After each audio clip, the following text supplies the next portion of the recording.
Nia ang tubag sa pangutana ngano nga ang Roman Catholic Church wala marehistro sa panggobyerno or sa SIC.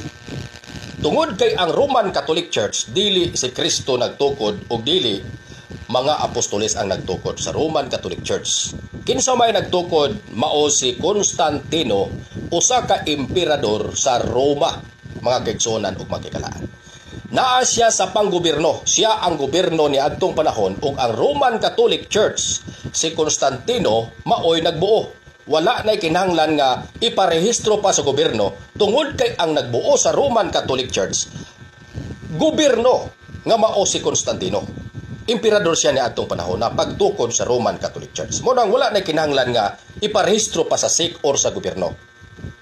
Ang mga Christians karon, mga religious leaders, nganuman nga nagparehistro sila sa SIC or sa panggobyerno.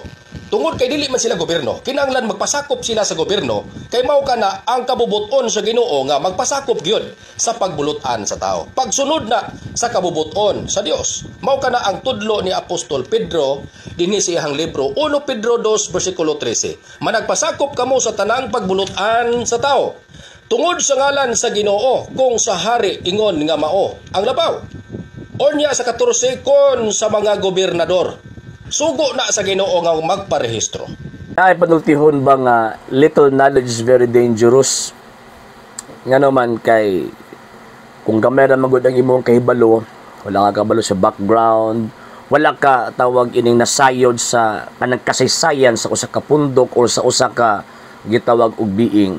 Ang mahitabuan na magpataka lang jud ka og tawag ining yawit. Sama ining atong higala nga pastoy karon. Unya kanang iyahang little knowledge ihatang isulod diha para aron ta gitawag og bailad o niya. Naiddo ka punto iyang gisgutan sa iyang tawag ining video. Number 1, nganong wala ko nang rehistro ang simbahang Katolika kay ang nagtukod daw ini mismo ang gobyerno nga mao si Constantino. Bot-bot na. Nga naman kay before Constantine naan ang simbahang Katolika. Ang iyang mama mismo, prueba ka na. Tawag na existido ang simbahang Katolika before Constantine. Katoliko ng daan. Sa wapag gipanganak sa Constantino, naan na ang simbahang Katoliko ug membro ang iyang mama ana. So kung mingon ka nga si Constantino ang founder, binutbot na, pagpamakak na.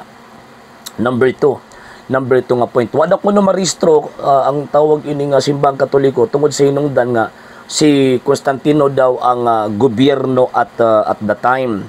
Actually, ang gibuhat lang ni Constantino, iyaha lang gilegalize nga free ang mga Kristiyano sa iyang panahon sa pagpractice sa ilahang faith sa hinungdan nga diin tawag ining before Constantine persecuted sila. Wala gihimo si Constantine sa pag-establish of Christian church at the time. Wala. Ay lagi na ipagos na gina inyong bot-bot. Nga naman kay kung mapangka mo, makauulaw ka ina sa inyong pundok. Di lang kay ikaw to yung maulawan. Apil pa ang imuhang gitawag pundok. O sa mga taong edukado nga naa sa imuhang tawag ining pundok, makabante nga nagbinutbot ka. Ang mahitabuan na, mubiya yun na sa imuhang sekta na magkuhaan na imong kita o mauhon. Diba? So kung mingon ka si Constantino, ang founder, si Constantino ang nagbuo sa simbahang Katoliko, usa na kada kong bakak. Kay again, before Constantine, naanay 30, not less than 30 popes ang mga nangagi before pa niabot si Constantino. Kaingon pa niya nga, tawag ining di daw marehistro ang simbahang Katolika kay ang gobyerno kuno si Constantino. Di ba gito pwede iparehistro ni Constantino ang simbahang Katolika siyang kaugalingong gobyerno? Nga naman, pinakabalo si Constantino nga kining maong Romano Katoliko kang Kristo ni. Unya, timaan nga mas labaw ang gahom ni Kristo sa iyahang gitawag pang gobyerno kanyang Roman Empire tungod sa iyang pagdaog sa gitawag Battle of Milvian Bridge against sa Maxentius. Di mga outnumbered sila.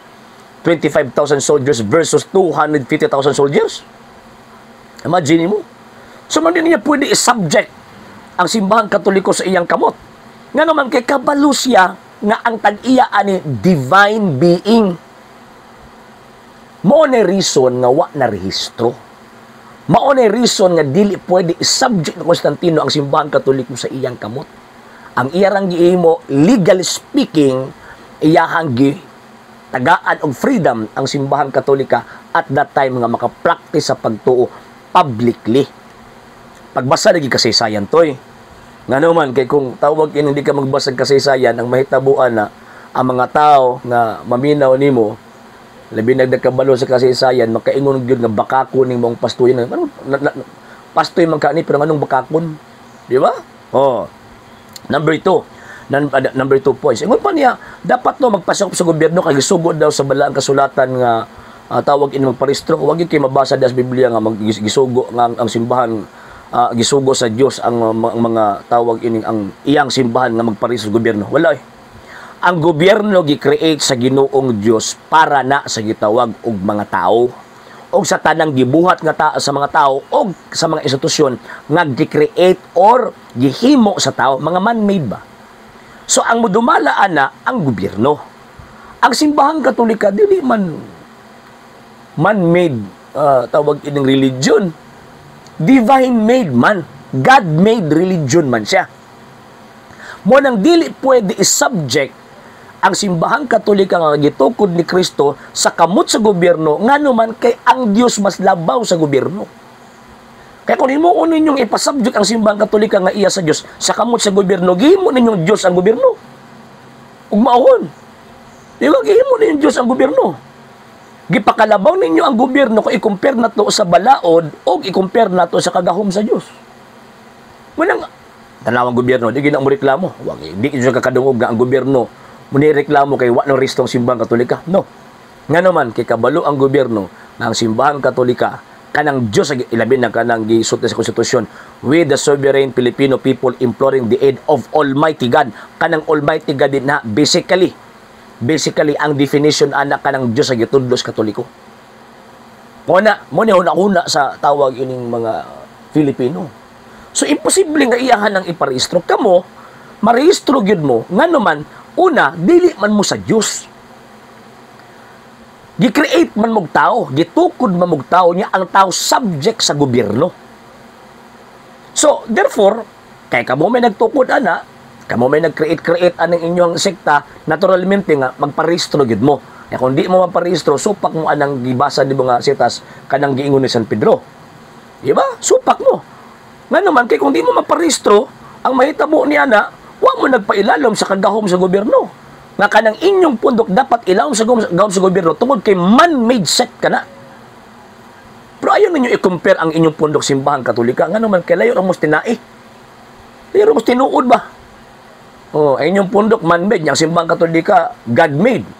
So ang mahitabuan na, i-compare ninyo kanang inyong pundok simbahang Katolika, gipaka pantay ninyo ang inyong pundok gitukod tao o kining simbahang Katolika gitukod og Dios. Ayaw ninyo ipantay, kaya makauulaw kayo na. Kung inyo nang tawag ining ipantay, muna to'y, mamulong ganin kasunod, kinahanglan, ituki mo to'y, kaya kung di naman ituki to'y, again, kanang imong mga membro nga mga edukado, makadungog ini nga, tawag ini nga video, maalimadmaran ba? Kung baga, bitaw, anong taka ang nagsulti ang pastoy? Mga makak mo na pastoy para man unta ni? Nga pagkahuman na makak? Namakag lima ka Constantino founder chismis man na. Ayaw may sudan ang inyong bulsa. Dagko kayo may isud yung bulsa. Ayaw nga naman kay ang tinuod magpabiling tinuod. Ang bakak bisan pag ipailan mo na nga daw tinuod magpabilin gyud nang gitawag og bakak. Okay? Sa hindi pa po nakapag-follow sa mga pages po natin, i-follow nyo po yung mga pages po natin, RJ Horolanciano II, TV Apolia Punto Argumento page, Kuya Apologist TV page, and RJ's Vlog 2022. And pwede rin po kayo mag-send po dyan ng Facebook stars. And also, sa ating po mga channels, sa hindi po nakapag-subscribe, i-subscribe po ninyo yung mga channels natin, The Lay Catholic, Apologist International Official, RJ Sano II TV, Kuya Apologist TV, and Barrio Kawayan Religious Forum. And pwede rin po kayo mag-send po dyan ng super sticker, super chats, and super thanks. And maraming salamat po sa mga kapatid at mga Katoliko na always pong tumutulong sa programa po natin. Maraming salamat po. Nang dahil po sa tulong at suporta po ninyo, ang programa pong ito, until now, andito pa rin po sa social media. And until now din po, nangangailangan pa rin po tayo sa tulong at suporta po ninyo dahil wala po kami magagawa rito mga sir, mga ma'am, kung wala po yung tulong at suporta po ninyo. Sa gusto pong tumulong, sa gusto pong sumuporta, pwede po ninyong ipadala ang tulong at suporta po ninyo sa pamamagitan po ng ating mga account numbers dyan po sa ating pong screen. And pwede nyo po kaming i-message sa ating pong page kung via remittance po yung papadala po ninyo. Maraming salamat po in advance.